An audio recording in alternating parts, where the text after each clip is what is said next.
அனைவருக்கும் இனிய மாலை வணக்கம். ஒலிம்பியா ஐஏஎஸ் அகாடமி வழங்கும் இன்றைய வீடியோவில் நான் பார்க்குள்ளது தினசரி மாதிரி தேர்வில் இன்றைய வீடியோவை பொறுத்தவரையும் அப்கமிங்காக வரக்கூடிய group 1, group 2, group 2A and group 4 தேர்வுக்கு பயன்படும் வகையில் ஜென்ரல் ஸ்டடீஸ் பகுதியில் மிக முக்கியமான டாபிக் சுதந்திர போராட்டத்தில் தமிழர்களின் பங்கு. இந்த சுதந்திர போராட்டத்தில் தமிழர்களின் பங்கு தொடர்பான 30 கேள்விகளுக்கான விடை குறிப்புகளை தான் நம்ம இந்த காணொலியில் பார்க்க இருக்கிறோங்க.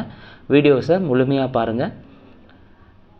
முதன்முறையாக நம்ம சேனலை பார்க்குறவங்க மறக்காமல் சப்ஸ்கிரைப் பண்ணிட்டு அண்ட் பெல் சிம்பிளை கிளிக் பண்ணிவிடுங்க. நீங்கள் பெல் சிம்பிளை கிளிக் பண்ணால் தான் நாங்கள் தொடர்ந்து அப்லோட் பண்ணுற வீடியோஸ் உங்களுக்கு நோட்டிஃபிகேஷன் வரும்.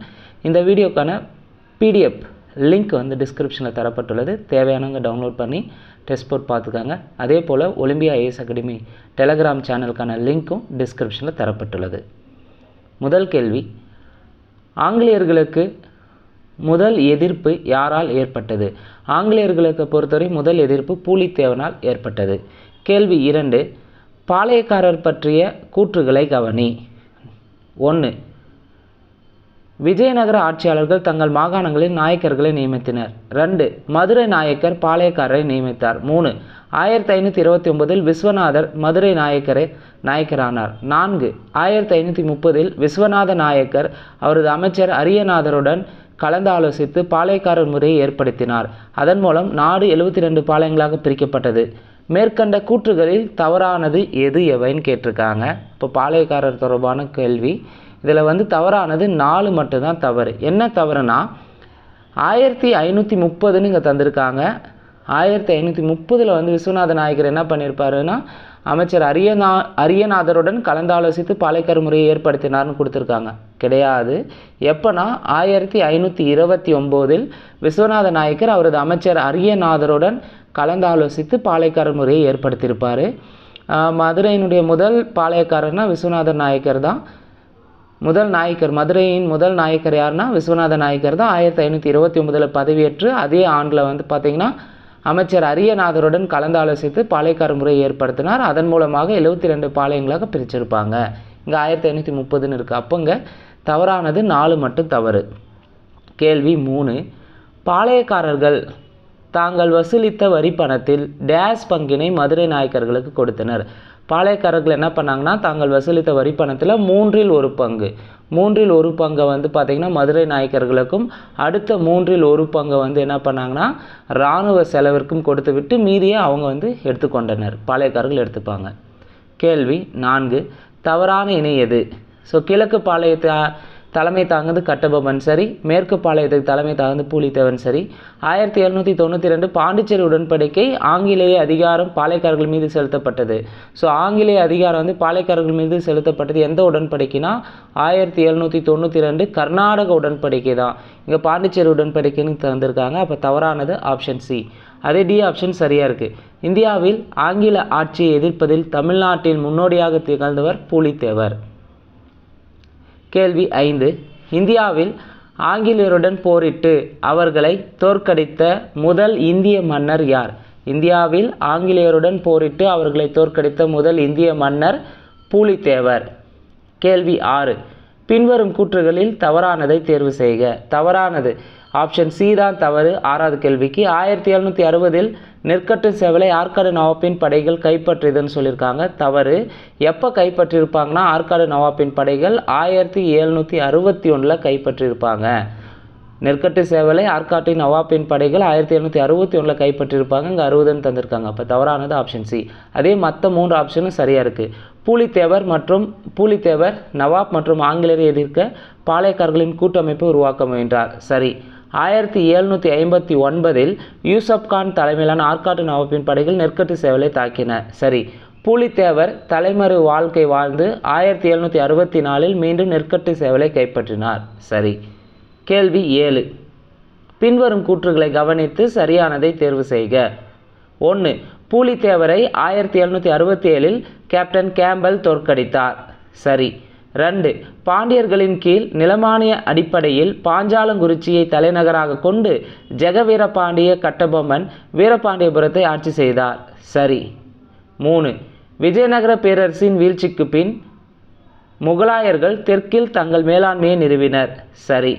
கர்நாடகாவில் நவாப் ஆங்கிலேயர்களின் பிரதிநிதியாக செயல்பட்டார். தப்பு.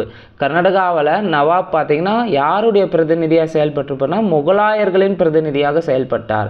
கர்நாடகாவில் நவாப் முகலாயர்களின் பிரதிநிதியாக செயல்பட்டிருப்பார், ஆங்கிலேயர்களின் பிரதிநிதி கிடையாது. கேள்வி என்ன? பின்வரும் கூற்றுகளை கவனித்து சரியானதை தேர்வு செய்க. சரியானது 1, 2, 3 சரி. கேள்வி 8. ராமநாதபுர கலெக்டர் காலின் ஜாக்சன் நிலுவைத் தொகையை செலுத்த சொல்லி கட்டபொம்மனுக்கு கடிதங்கள் எழுதிய ஆண்டு 1798. கட்டபொம்மன் செலுத்த வேண்டிய பாக்கி நிலுவைத் தொகை எவ்வளவு? 1080 பக்கோடா. 1080 பக்கோடா தவிர மற்ற வரியெல்லாம் செலுத்திட்டு இருப்பார். கேள்வி 10. கட்டபொம்மன் தனது அமைச்சருடன் ராமநாதபுரத்தில் தப்பிக்க உதவி செய்தவர் யார்? ஊமைத்துரை. கேள்வி 11. பின்வரும் கூற்றுகளில் சரியானது எது எவை? 4 கூற்றில் எது சரின்னு பார்க்கலாம். 1. சென்னை கவுன்சிலின் கவர்னர் எட்வர்ட் கிளைவ் கட்டபொம்மனை சரணடைய ஆணையிட்டார். சரி. ஸோ எட்வர்ட் கிளைவ் தான் கட்டபொம்மனை சரணடைய ஆணையிட்டிருப்பார். 2. கலெக்டர் ஜாக்சன் பதவி நீக்கம் செய்யப்பட்டார். அவருக்கு பின் எஸ்ஆர் ஹார்டிஞ்ச் கலெக்டராக நியமிக்கப்பட்டார். ஸோ கலெக்டர் ஜாக்சன் வந்து பதவி நீக்கிடுவாங்க. அவருக்கு பின் வந்து எஸ்ஆர் லூசிங்டன் வந்து பதவி நீக்கம் பதவியேற்றிருப்பார் கலெக்டராக ராமநாதபுரத்துக்கு. அப்போது 2வது கூற்று தவறு. 3. மருது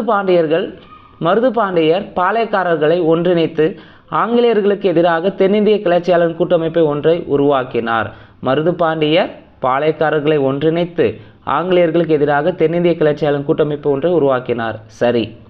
தென்னிந்திய கிளர்ச்சியாளர்களின் கூட்டமைப்பில் இணைய மறுத்த சிவகிரி பாளையத்தின் மீது சின்னமருது தனது செல்வாக்கை செலுத்த முயன்றார். ஸோ தென்னிந்திய கிளர்ச்சியாளர் கூட்டமைப்பில் இணைய மறுத்தவர் சிவகிரி பாளையத்தின் மீது தனது செல்வாக்கை செலுத்த முயன்றவர் சின்னமருதான்னு கேட்டிங்கன்னா கிடையாது, கட்டபொம்மன் செலுத்த முயற்சி செஞ்சுருப்பார். ஸோ அப்போ இங்கே 4வது கூற்று தவறு. கேள்வி என்ன? பின்வரும் கூற்றுகள் சரியானது எது எவைன்னு கேட்டிருக்காங்க. 1, 3 சரி. கேள்வி 12. எங்கு நடந்த சண்டையில் சிவசுப்பிரமணியம் கைது செய்யப்பட்டார்? எங்கு நடந்த சண்டையில் சிவசுப்பிரமணியம் கைது செய்யப்பட்டார்? கோலார்பட்டி என்ற இடத்தில் நடந்த சண்டையில் தான் சிவசுப்பிரமணியம் கைது செய்யப்பட்டிருப்பார். கேள்வி 13. மேஜர் வானர்மேன் தன்னுடைய படையை பாஞ்சாலங்குறிச்சியை நோக்கி நகர்த்திய நாள் எப்பொழுது? 1799 செப்டம்பர் 5. கேள்வி 14. சிவசுப்பிரமணியம் எங்கு தூக்கிலிடப்பட்டார்? சிவசுப்பிரமணியம் நாகலாபுரத்தில் தூக்கிலிடப்பட்டார். கேள்வி 15. களப்பூர் காடுகளில் மறைந்திருந்த கட்டபொம்மனை ஆங்கிலேய கம்பெனிக்கு காட்டி கொடுத்தவர் விஜய புதுக்கோட்டை ராஜா விஜய ரகுநாத தொண்டைமான். கேள்வி 16.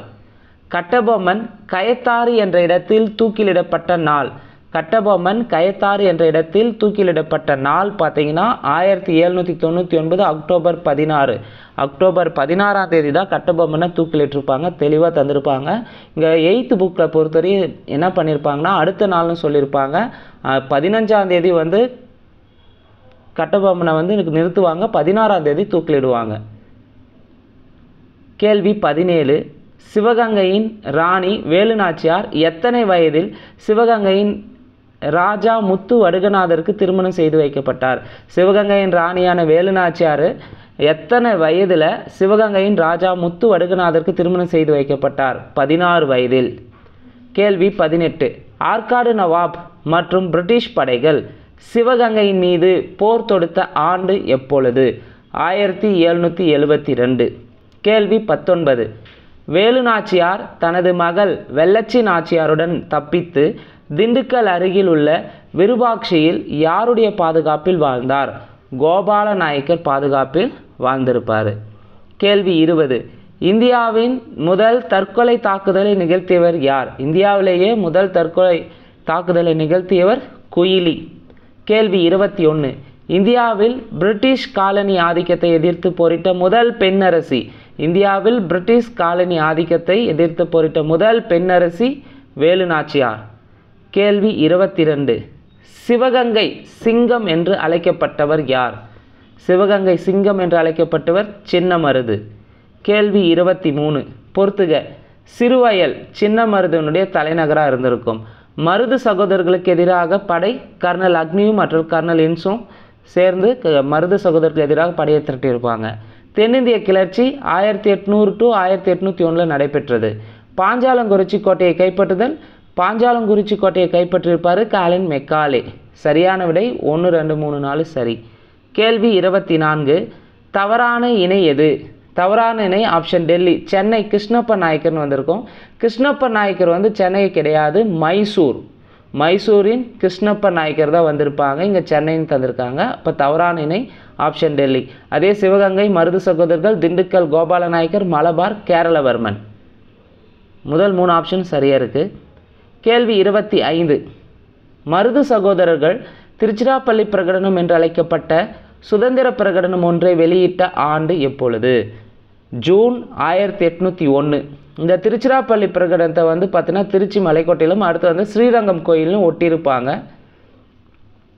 கேள்வி 26. ஆங்கிலேயருக்கு எதிராக இந்தியர்களை ஒன்று சேர்க்கும் முதல் அழைப்பாக இருந்தது எது? 1801 பிரகடனம், அதாவது சுதந்திர பிரகடனமான திருச்சிராப்பள்ளி பிரகடனம் தான் ஆங்கிலேயருக்கு எதிராக இந்தியர்களை ஒன்று சேர்க்கும் முதல் அழைப்பாக இருந்தது. கேள்வி 27. சின்னமருது ஆங்கில படைக்கு சவாலாக எத்தனை வீரர்களை திரட்டினார்? சின்னமருது ஆங்கில படைக்கு சவாலாக 20,000 வீரர்களை திரட்டியிருப்பார். கேள்வி 28. சிவகங்கையை ஆங்கிலேயர் இணைத்து கொண்ட ஆண்டு எப்பொழுது? சிவகங்கையை ஆங்கிலேயர் இணைத்து கொண்ட ஆண்டு 1801. கேள்வி 29. மருது சகோதரர்கள் ராமநாதபுரம் மாவட்டத்தில் உள்ள திருப்பத்தூர் கோட்டையில் தூக்கிலிடப்பட்ட நாள் எப்பொழுது? மருது சகோதரர்களை ராமநாதபுரம் மாவட்டத்தில் உள்ள திருப்பத்தூர் கோட்டையில் தான் தூக்கிலிட்டாங்க. எப்போ தூக்கிலிட்டாங்கன்னா 1801 அக்டோபர் 24.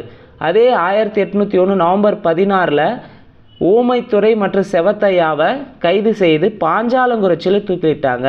ஃபஸ்ட் ஆப்ஷன் மருது சகோதரர்களை தூக்கிலிட்டிருப்பாங்க திருப்பத்தூர் கோட்டையில் 1801 அக்டோபர் 24.